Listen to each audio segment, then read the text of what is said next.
Hey there, I'm Tracy Lynn, and today we are going to fold a fitted sheet. So I have a basic fitted sheet right here on the table, and when you're folding a sheet, your goal is to make it an even square. You don't have to worry about it being smooth in the middle. You just have to worry about the outside lines. So the best way to do this is to use the corners. So you're gonna put your hand in the first corner, line it up with the next corner, and get that together. Then you're going to do the same thing on the other side. And I'm just using my hand to hold the sheet so it doesn't get loose.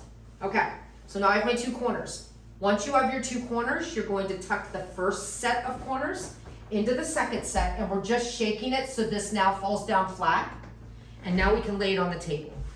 So you don't have to worry too much about this interior being wrinkle-free. Like I said, we're just trying to do the outside line.